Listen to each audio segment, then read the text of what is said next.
in the centre. Tinza is a Burmese Australian director and producer, and she's currently the acting commissioning editor at SBS Special Broadcasting Service Factual. Georgina Davies, to Tinza's left, is an executive producer at Dateline, and many of you are probably keen followers of the SBS Dateline program, the International Current Affairs TV series on SBS, and it makes me feel really old knowing that that's been running for 40 years. That's right. And some of us remember back in the early days lobbying people like Evan Williams and others to go and find out more about Burma. Yes. And indeed, Georgina won a Walkley Documentary Award for the amazing work called Myanmar's Killing Fields, which Dateline co-produced with Evan Williams many years ago now. 2017. Yes, okay. 2017. Great. So thank you for being here as well and sharing your expertise. Thank you. All right, we'll start with this mic, and if you can't hear me, just wave.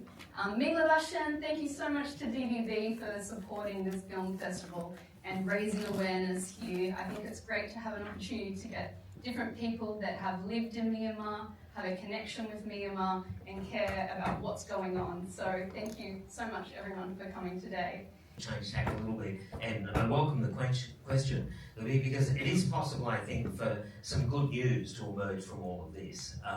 And the good news, I suppose, is in the form of the fact that this regime that took power in the coup in 2021 are losing, unquestionably, no matter what metric, and I think that's a key word, whatever metric we use, militarily certainly, but we can often use economics and financial numbers to give an indication as well. You know, money doesn't lie, and sometimes following the money can reveal a lot of things, and that's something we can do in this context. So, after the coup, sanctions were imposed on Myanmar's junta by a number of countries, including Australia, but particularly the United States. And the most effective sanctions, I think, so far are those on Myanmar's banks. And that's really critically important because, as we know, the regime is falling apart, morale is shot to pieces. The only advantage they have over the democratic opposition is their access to advanced weaponry, and particularly air-delivered munitions. But Myanmar's industrial base is such that they can't produce that stuff locally. It's got to be bought overseas. In other words, they need foreign exchange. Foreign exchange and munitions are almost just a one-to-one relationship. So if we can restrict the foreign exchange that goes towards the junta, we directly impact their ability to wage war on their own people. And that's exactly what happened. So after the coup, a couple of things came in.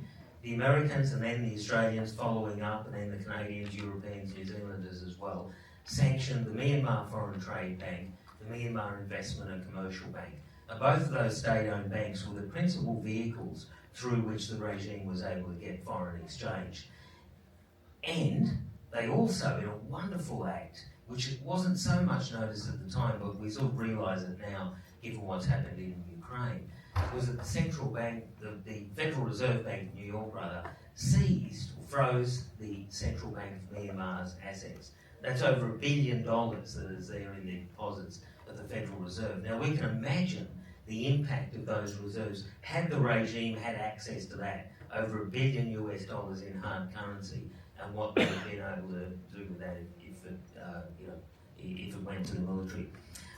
Now, we can measure this directly. So if we now look at the flows that go to the military from those sanctioned banks that I mentioned, you can see just a precipitous fall. Likewise, the Americans put quite a bit of pressure on Singapore to gradually close off some of the accounts that the regime had there as well. And in that area too, we can look at the numbers. We can see flows going between Singapore and the regime just beginning to close off. Now, of course, the regime has a certain rat cunning, so the flows don't immediately end. And so if we look at, again, just look at those metrics, we can see that there's been a movement of foreign exchange activity away from places like Singapore, away from places like the United States, to Thailand, to the UAE in particular, and to other banks. So I mentioned the two that were sanctioned.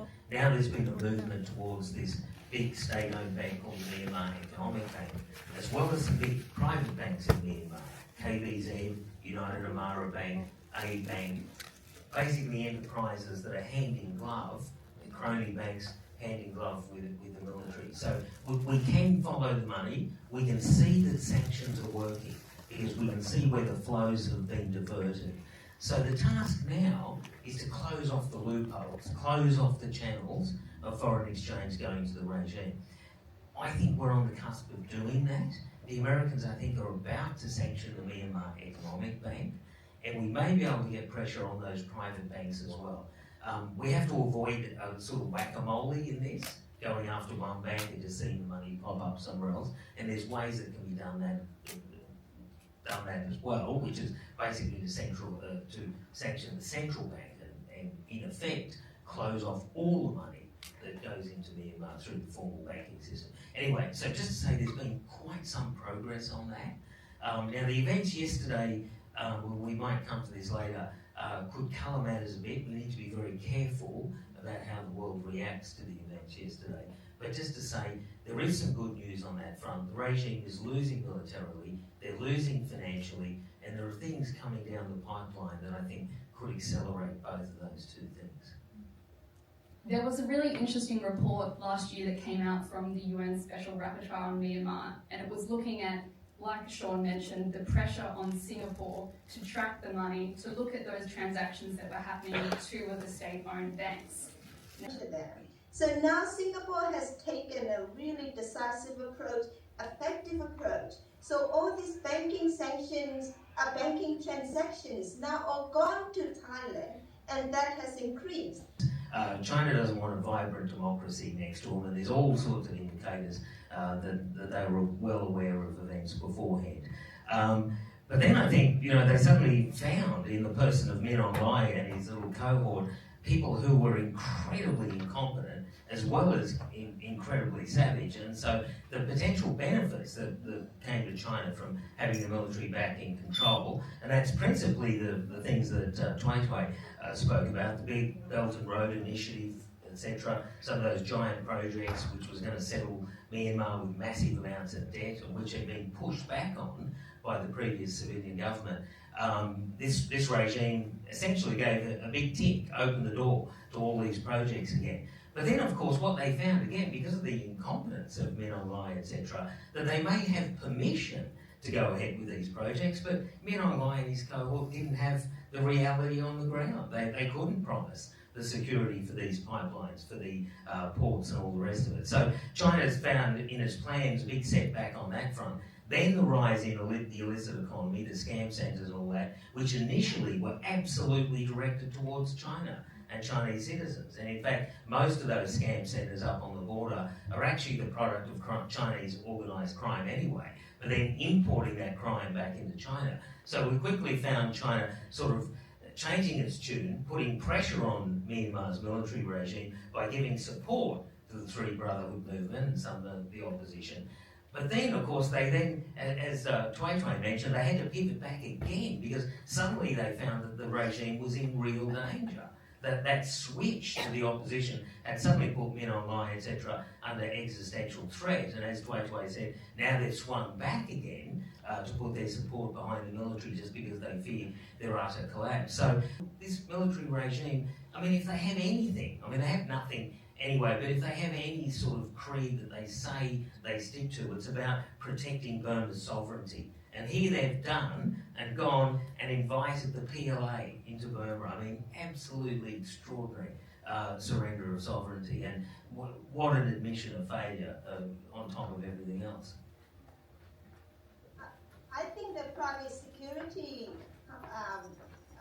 people coming in, regime, the junta had no choice except have to accept it because clearly Chinese government lack of hope, lack of trust in Min Aung Hlaing to look after their asset.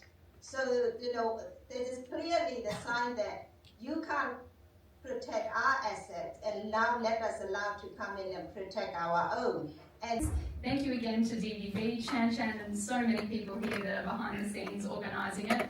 And again, let's keep chatting about Myanmar and what's going on, and yeah, always thinking about the country. So thank you.